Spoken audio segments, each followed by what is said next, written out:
Hello, you are watching Shalom World News. I'm Rudy McLennan coming to you from Glasgow, Scotland. Here are the latest headlines from around the world. Christian leaders of Jerusalem issued a joint statement calling on the government to enhance security at holy sites during Holy Week. The patriarchs and heads of local Christians in Jerusalem said that in recent months, escalating violence has engulfed the Holy Land. The leaders said that many churches, funeral processions and public gathering venues have become the targets of attack. The three Abrahamic faiths of Christianity, Judaism and Islam consider Jerusalem to be a holy city and have major religious observances in the coming weeks. Many will crowd Jerusalem's old city during this time. Recently, acts of vandalism of sacred sites and attacks on Christians by ultra-Orthodox Jewish outfits have been on the rise. There are concerns that there could be more incidents during Holy Week. President Emmanuel Macron has called on the government and parliament of France to create a French model on the end of life by the end of the summer. With this, France will be the next European country to legalise euthanasia for the terminally ill. In addition, the head of state urged lawmakers to craft a measure on end-of-life care that addressed the prospectus of assisted suicide. Mr. Macron advanced the legislation after a citizens' council where 184 citizens who debated assisted suicide finally decided to approve the same under certain conditions. Although 75% of participants voted in favour of assisted dying, the President himself made no personal comments. He further called for a 10-year national plan to enhance palliative care. Meanwhile, France's National Council of Doctors, L'Ordre de Médecine, has said it opposes involving doctors in helping people kill themselves. Upholding the value of life, the Senate of the US state of Florida passed legislation banning abortions after 6 weeks of pregnancy. The state has now moved one step closer to joining other US states in curbing abortions at various stages. As of now, abortions are prohibited in Florida after 15 weeks of pregnancy. However, the proposals contain exceptions, allowing abortions in cases of rape and incest, and when the mother's life or health is in danger. The bill was passed in the Senate by 26 to 13. The nearly identical version of the bill in the House was moved out of committee on Thursday, and a floor vote is anticipated soon. The Word of God is now going to reach more people, with the Bible being translated into 57 other languages. The German Bible Society, based in Stuttgart, announced as much. They cited figures from the World Association of Bible Societies. It is estimated that with the additional translations available, the Word of God will be read by 100 million people around the world in their own mother tongue. The translations include 2 Ethiopian languages spoken by around 7 million people. The Bible has also been translated into Tay, the second most spoken tongue in Vietnam. Estimates say that at least one book of the Bible is available in 3,600 languages around the world. In 2022, as many as 81 Bible translation projects were carried out.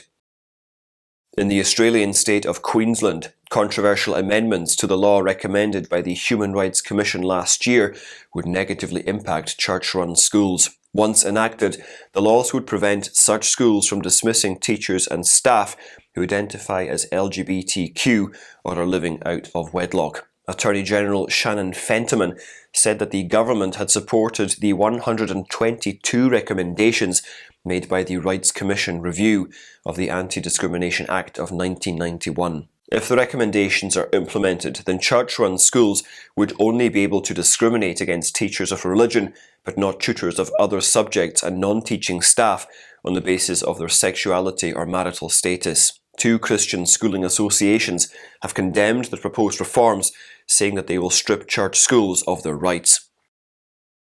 A settlement of £10,000 was reached in a lawsuit involving a 76-year-old Catholic priest against the London National Health Service Trust for victimisation, harassment and religious discrimination. According to Father Patrick Pulicino's attorneys at the London-based Christian Legal Centre, the South West London and St George's Mental Health NHS Trust reached a settlement with the priest before his case could be heard in July at the Croydon Employment Tribunal. A patient complained when the priest informed him of the church's teaching on marriage while he was a temporary staff member at South West London and St George's Mental Health NHS Trust in August in 2019. As a result, the priest was informed that the Trust's policy on equality and diversity takes precedence over religious belief. He was told he would be fired, prompting him to file a lawsuit. A report brought out by the United Nations Commission on Human Rights in South Sudan has revealed that those implicated in the most serious crimes, including extrajudicial killings and attacks on civilians, go unpunished. The report says that the culprits include both government and military officials. Yasmin Suka, who is the chair of the independent expert group, said that over several years their findings have shown that impunity for serious crimes is a central driver of violence and misery faced by civilians in the country. She added that they have taken the step of naming more such individuals who warrant criminal prosecution for gross human rights atrocities. The UN Commission has been monitoring the country since 2016. The latest report is the result of probes in 6 states over the past year. Pope Francis modified canon law on Monday to extend the appeals process for members of Institutes of Consecrated Life.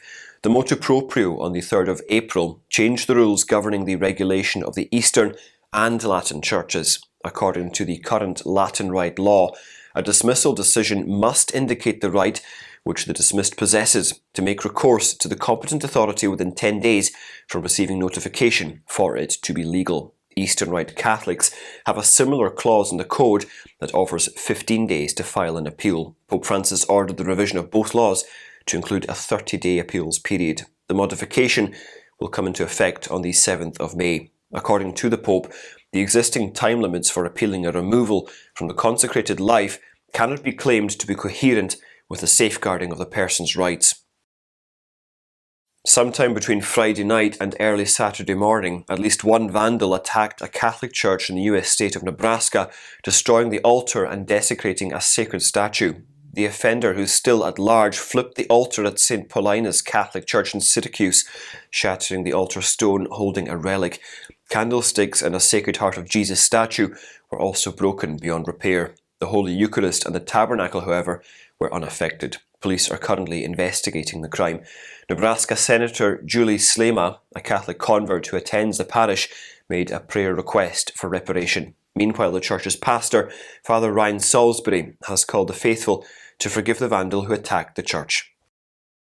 In a closely contested 3-way election, Finland's Conservative leader Petteri Orpo defeated the centre-left of Prime Minister Sanna Marin. This comes as Finland becomes NATO's 31st member. According to observers, the outcome signals a change in the balance of power in Finnish politics. The result was a setback for Ms. Marin, who was chosen as the world's youngest head of state in 2019. Meanwhile, former Finance Minister of Finland and soon-to-be Prime Minister Orpo reaffirmed that Kiev would continue to have the support of the Nordic nation under his leadership. Ms. Marin had won praise for her outspoken support of Ukraine and her prominent role in promoting Finland's successful application to join NATO. Christians in Pakistan are furious over a lawmaker's alleged insult of the Holy Bible while addressing the National Assembly last week. Maulana Abdul Akbar Chitrali of the Jamaat-e-Islami party made a derogatory remark that the Gospel, Torah and the Psalms are cancelled scriptures. He was speaking against the practice of awarding additional marks to medical students who memorize the Bible or the Quran. Chitrali said that Muslims believe only the Quran is permanent and will remain until Judgment Day. This infuriated Christians across the country, with some seeking a public apology or even his resignation. On the 1st of April, there was a protest outside the Islamabad Press Club by members of the Christian Awakening Movement, Pakistan. A prominent Catholic outfit has asked the newly elected Nigerian president to tackle rising violence in the country. The appeal was made by the Dennis Hurley Peace Institute of the Southern African Catholic Bishops' Conference. The outfit said the nation is experiencing spiralling violence after the 25th of February general elections and the March 18th state elections. The institute said a storm was gathering over Nigeria, with director Johan Viljoen saying there would have to be concerted efforts by President-elect Bola Tinubu to stem the tide of violence. He said steps have to be taken at the federal level. The nation is already grappling with violence perpetrated by armed Fulani herdsmen in the North and Middle Belt, targeting mostly Christian villagers. And those are your latest headlines. Do join us again tomorrow for more. And do remember, you can always visit swnews.org for more updates. Shalom.